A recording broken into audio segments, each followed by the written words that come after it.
Hello you lot, and welcome to the first episode of Unwind with Dan. This series you're listening to is an amalgamation of both my desire to improve my piano skills and my desire to learn and discuss the current world and philosophical points of conversation. Each episode will encompass me learning a new concept in both piano and discussion.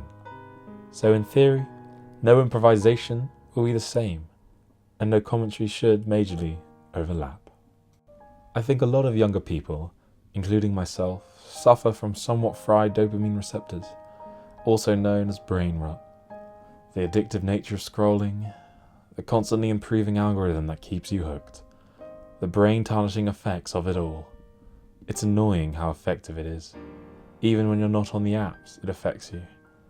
My ability to relax and unwind is definitely not as good as it could be. It's one of the reasons why I've made this. Something for my brain to focus on. A platform where I can create a chill recording for people to listen to, whilst continuing other aspects of their day. Am I hoping people are able to learn from this? It's a nice bonus, but not necessarily my goal. My goal of all of this is just to be able to share my thoughts, play some nice music, and allow my mind to just unwind again. And whilst doing so, hopefully helping you guys to unwind as well. And with that, I hope you enjoy the first episode of Unwind with Dan. Brainrot. What even is it? Brainrot can be described as your mind being exhausted by an excessive amount of time on screens, especially when scrolling on apps like TikTok. It's something a lot of us go through. I know I definitely could spend less time on Instagram.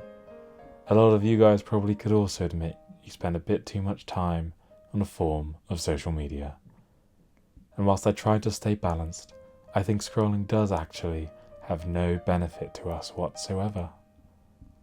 So why do so many of us still do it and find it so hard to stop going on it?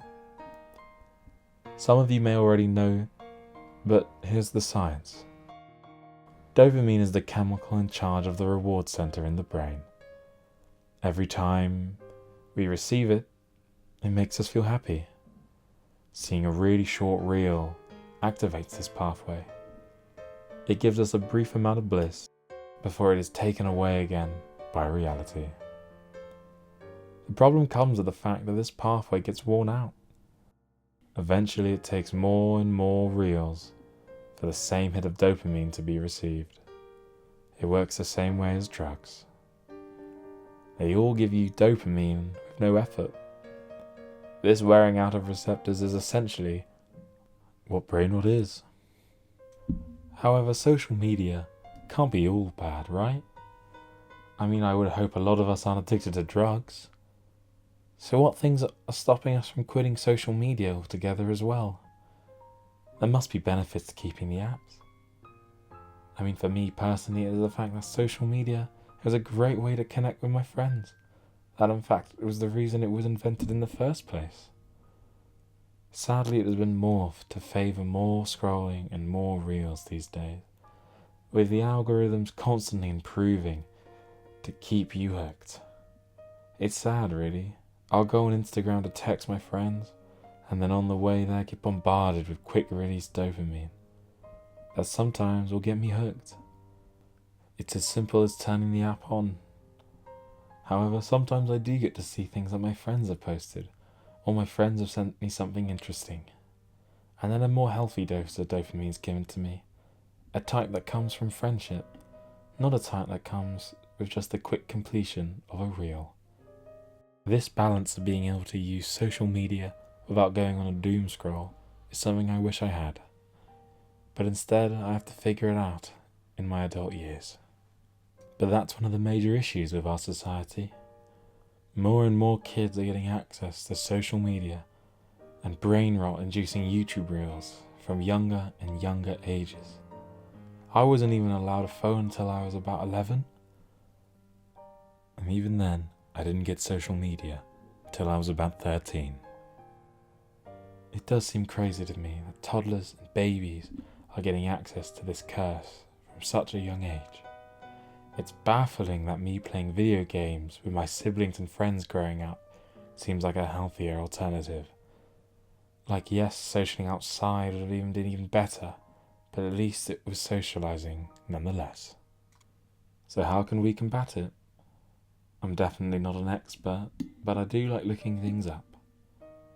The first step of any addiction, like any psychological conundrum, is to have insight that there is a problem in the first place.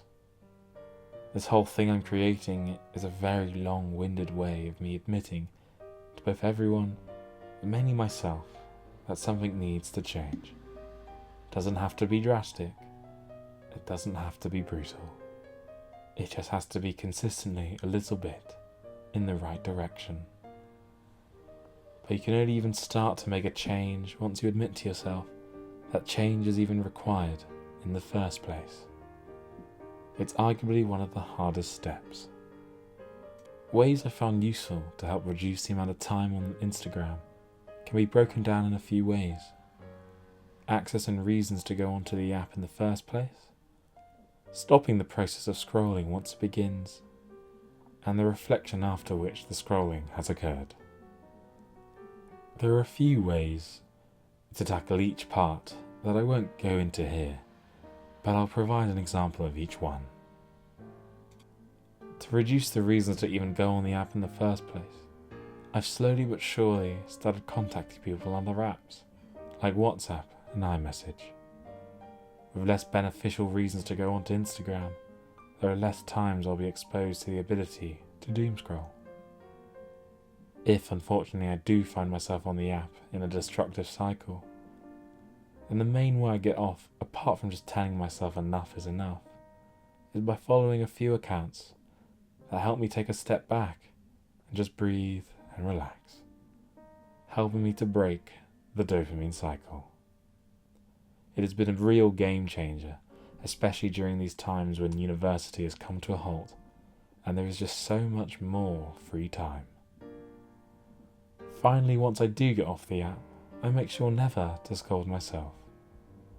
That would just cause more stress, which would lead me to eventually wanting to scroll again.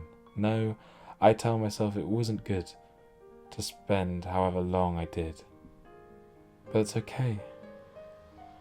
You stopped yourself going further, and that is good. That is positive.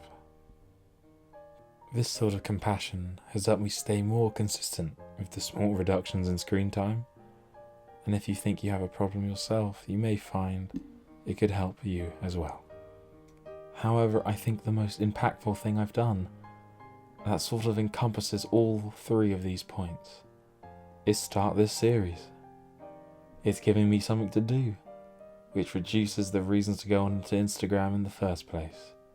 It's given me a gentle deadline and pressure, which makes me want to spend less time scrolling when a cycle does begin. And after writing, I reflect. It makes me feel at peace and more relaxed, knowing that I've spent my time doing something I enjoy, something productive, something that isn't wasting my time on social media. If any of you have something you've been wanting to start or continue and you struggle with scrolling, picking up that hobby task and sticking with it is a great way to spend less time on social media. You'll feel so much more refreshed and happy, I'm sure of it. There are many more ways to combat this sort of problem, and they're all a click away. Many mindfulness websites and health articles discuss this topic and give their own much more professional advice, so I've put some examples in the description. They're all just a tap away. If you feel like you have this issue and you want to try it and find other ways to fight it, then all it would take would be a few minutes on Google. It will be worth it if you do. Otherwise, I hope you enjoy the rest of your day, and I hope it's filled with peace and content. Thank you for listening. If you enjoyed it, please consider liking and subscribing. The channel is very new, and every little helps.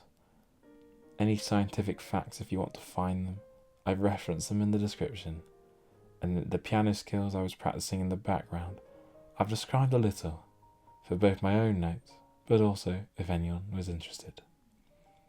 And with that, I hope you enjoyed the very first episode of Unwind with Dan.